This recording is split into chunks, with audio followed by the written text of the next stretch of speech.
The final EU statement calls for corridors and humanitarian pauses, but not an open-ended ceasefire, which some states, led by Spain, wanted. Instead, Spanish Prime Minister Pedro Sánchez got his call for an international peace summit. He hopes it could happen in 6 months, although that seems optimistic. Thank you very much, The bloc is divided into states which traditionally support the Palestinians and those who stress Israel's self-defense, but all are concerned by the humanitarian crisis. Hamas has provoked a humanitarian crisis in Gaza. For the Commission, it's very important that we continue to intensify our efforts to deal with the humanitarian crisis in Gaza.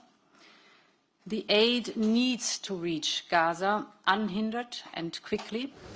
There are emerging splits over support for Ukraine as well.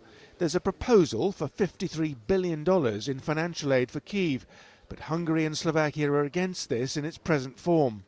The European strategy was the Ukrainians must win, the Russians must lose, and the president must fail. This is what the Europeans said in unison with the Americans. But this will not work. This is the point where you have to stop and say, Plan A didn't work, let's make a Plan B. Leaders also discussed the bloc's new rules on migration. There are concerns the crisis in the Middle East could create additional migration flows and an increased threat of terrorism.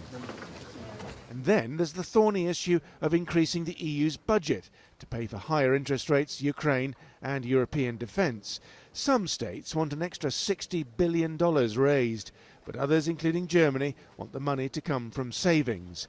That debate will run and run. Even on the crisis in the Middle East, EU member states are always influenced by domestic pressures, the anger of their Muslim minorities, the security of their Jewish communities, or their historic support for one side or another. That's why speaking with one voice on such contentious issues always proves so hard. Simon McGregor-Wood, TRT World, Brussels.